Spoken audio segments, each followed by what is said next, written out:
Growing up, my parents introduced me to what's known as grown folks conversations. These are adult talks full of content unsuitable for children. There were times I listened in on conversations my mom was having and had the nerve to question what I heard. This is when I was reminded to stop eavesdropping on business that isn't mine. This is what considerate guardians do. They strive to protect the child's impressionable mind by keeping out knowledge that they can do nothing with. They don't bemoan work or relationship struggles to their young children because it's like putting weights on their back that they don't know how to handle. In similar fashion, God is a considerate guardian who works to keep useless matters from our attention, but like nosy children, we have a tendency to sometimes search for what frightens us, worries us, or makes us angry. Jesus says, "Seek and you will find."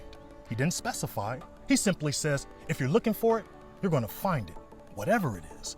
When we search for good news, we find it and it uplifts our souls. When we search for negative news, we find it too, and in like fashion, it weighs down our souls. You may think, why would I look for what weighs me down, makes me angry or fearful? My answer is, I'm not sure we are aware that we're doing it. It happens subtly, especially if we don't reflect on what we're thinking about. I remember griping to a friend about all the things an online personality was doing to upset me. Then one day, obviously tired of hearing me, she asked, "Why are you looking at it?" It was a good question. No one was forcing me to tune in. I opened my laptop, went to this person's page, and listened. But I didn't have to. And my friend reminded me of this fact. So I stopped watching. My grandfather used to say, if you look for boogers, you'll find them.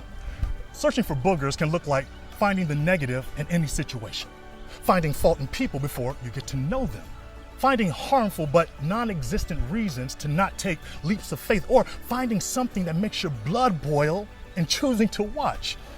When we look for these boogers, we find them because here's the thing, there's always boogers to find. There's always something to complain about, something to fear, and something to worry about. But the good news is we don't have to look for boogers. We can search for blessings instead, and here's how.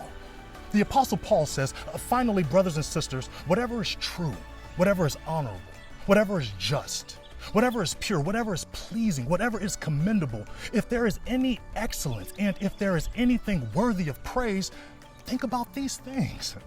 It sounds like the Apostle Paul is saying we can select what to think about, which implies that what we're currently thinking about is a choice. Just as no one forced me to watch a broadcast that made me sick to my stomach, no one is forcing me to tune in to self-debilitating thoughts. The empowerment is knowing we have a choice. Imagine your mind is like a closet with all types of clothing except it's full of thoughts. Just as you select which clothes to wear, you also select which thoughts to entertain. Usually when choosing outfits, you look for what you like. Clothing that makes you feel good, not clothes that make you feel horrible. In the same way, you don't have to seek out boogers that make you look or feel bad. And why would you, when you have the ability to think on blessings that build you up? Are you searching for boogers or blessings? Peace.